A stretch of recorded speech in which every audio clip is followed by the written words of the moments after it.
యోగి రమేష్ గారి కోడల్ని మేఘనాథ్ తల్లిదండ్రులు మీరు అందరు కృష్ణ అందరిని విజయలక్ష్మి గారు వాళ్ళ ఇంటి దగ్గర తోలిపోయానికి వచ్చిన తోలిపోతుంది. అది కూడా ఎప్పుడు దాకానేది నువ్వు ఎప్పుడు వస్తాం మంచి జాగ్రత్త చూసుకోవాలి.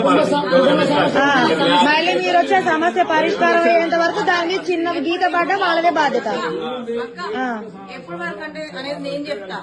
ఎప్పటి వరకు నేను వచ్చింది ఎందుకు అందరి ముందు తెలిసేటట్టు పెళ్లి చేసిన రోజులలో పంపించేసాడు కదా. నా తప్పేం లేకుండా నేను నా మీద బ్లేమ్ వేసుకోను. అర్థమైందా? నా తప్పేం లేకుండా నేను బ్లేమ్ వేసుకోను. పెళ్లి చేసి 2 రాష్ట్రాలకు తెలిసేటట్టు పెళ్లి చేసి 20 రోజులలో పంపించారు. 20 రోజులలో పంపించారు.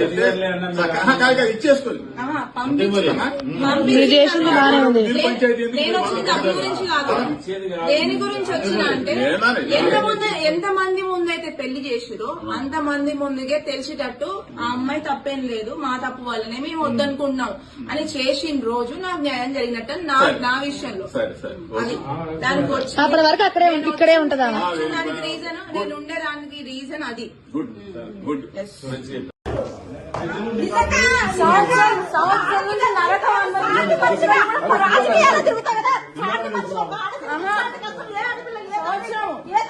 సంవత్సరం నుంచి కష్టపడుతున్నా.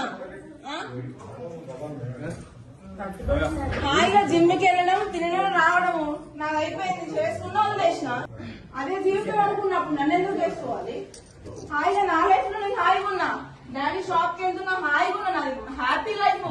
ఎవరు అడిగిన డబ్బులు నీ పబ్లిసిటీ కోసం, పబ్లిసిటీ అందరు చూపించడం కోసం, పెళ్లి చేసి చూపించడం కోసం అదే కనిపించని వాడికి తెలుసు. తెలిసి వాళ్ళ రాజకీయం కోసం చేసి రాజకీయం కోసం తెలవడం కోసం చేసింది. వదిలిపెడతామన్న ఉద్దేశంతోనే చేస్తుంది. అదే తెలిసి విజయ్ లేదు వీళ్ళు చంపుతారో ఏం చేస్తారో ఏదైనా కానీ సావకాశం సిద్ధమేనా? నేను సావకాశం సిద్ధమే. ఎక్కడైనా ఇప్పుడే పట్టుకున్నాను నేను. ఏం చూద్దామా ఆయన అట నువ్వు తిండి లేకట సాతాడట. ఆయన నాకు భార్య కాదు, భార్య కూడా ఇక్కడ ఉంటుంది పుణ్యానికి కదా పైకి వచ్చినట్టు.